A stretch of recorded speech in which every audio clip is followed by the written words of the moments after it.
So Punahele Soriano against Roman Kopylov. This is one of the fights that Dana White highlighted under his "If you don't know, now you know" headliner. He says he does not expect this fight to go the distance, and to be quite honest, I agree with him. I don't think this fight's going to go the distance. If you look, each man, very similar, 88.9% finish rates in the middleweight division. This is just an exciting fight of people who are hanging around the middle of the pack. You see Punahele Soriano, 33rd ranked middleweight right now, trying to work his way up towards the top 15. A win here would definitely do that for him. Roman Kopylov, a little towards the bottom side because he lost his first two fights in the UFC, has some ground to make up, but with a win over a guy like Punahele Soriano, can definitely do that. With their CC ratings respectively, the algorithm spits that out, that a fighter like Punahele Soriano is going to win 60.5% of the time. Both men boasting the same 9-2 records, and like we just said, both men boasting the same finish rate, 88.9%. Soriano has a couple of extra submissions to his name. Kopylov, all knockouts.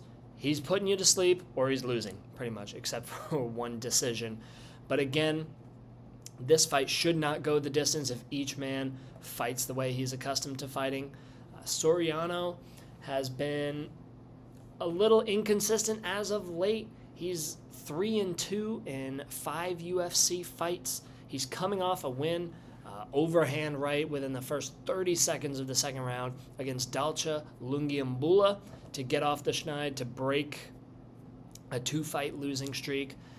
To be fair, his 2-fight losing streak consisted of Brendan Allen, who I think is probably the most, if not one of the most, if not the most underrated fighters in the middleweight division. That's a tough loss to take, but telling that the UFC matchmakers would put him in the cage with a guy like Brendan Allen, who's showing that he deserves to be in the top 15 in that highly, highly competitive middleweight division. And then he lost a tough split decision against a guy, Nick Maximov, who's got a lot of great grappling. For Puna to hang around with Maximov kind of shows that he's got the grappling to deal with some of these higher skilled guys in the ground game. And I think even though that ended up being a loss for Punahele Soriano, he should hang his hat on that and know, not only am I a knockout artist, but I can hang on the ground or at least keep fights standing against higher skilled grapplers like Maximov. Now, that leads us into the theory of the case with this fight. Kopylov has no such submissions. He's trying to put your lights out. Kopylov has succumbed in his UFC debut. He got rear naked choked by Carl Roberson. So he is definitely vulnerable to submissions. Now, how does Puna want to play this? Does Punahele Soriano want to test out that ground game that I think he's secretly got in there? He's known for his knockouts, but he does have 2 submission wins, and he can hang with guys like Maximov. Does Punahele Soriano get this to the ground and make it a little bit of a less exciting fight, but knowing he can chase a submission or hold Kopylov on the ground for as long as he wants, because Kopylov hasn't really demonstrated much grappling over the course of his career.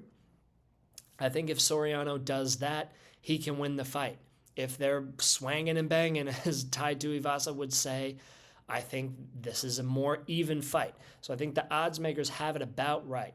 In a vacuum, in a stand-up fight, and they're just throwing hands, probably about dead even. But knowing that Soriano has that submission threat, has that grappling ability, if he chooses to go there, I'm not sure Kopylov could do anything about it, which is why I think he has the advantage, why I think the algorithm and the odds makers are probably right in their theory of how this fight is going to go down. Granted, all of the fans want to see this one be a stand-up fight where everybody's throwing hands, but if Soriano wants a guaranteed W, I think if he just gets close to Kopylov, avoids hands on the way in, which is easier said than done, but if he avoids hands on the way in, can get him in a clinch, I think he can get Kopylov down, and I think he can probably get a second or third round submission just because Kopylov is such a knockout artist that he doesn't have the cardio to go the full 3 with Soriano.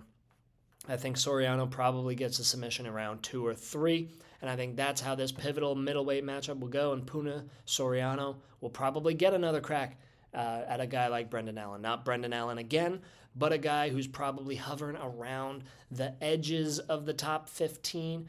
I think he can show what he can do, and honestly, he's one of the more physically imposing guys in the middleweight division, so it would be exciting to see him get another high-octane matchup in this division.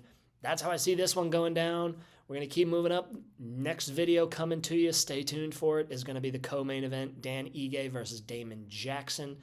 Get ready. It's coming. That one's going to be just as much of a banger as this one. And again, if you want more information, more fight previews, recaps, matchmaking, rankings, you can find it all at cagecalculus.com. Website right there. You can see the little grids that I had right next to me for all of the fights. You can see them going back months, even years now. That's how long Cage Calculus has been around. Check it out at the website. And if you like the video content and you want the video content to stay, check us out on YouTube, Cage Calculus MMA. Like and subscribe.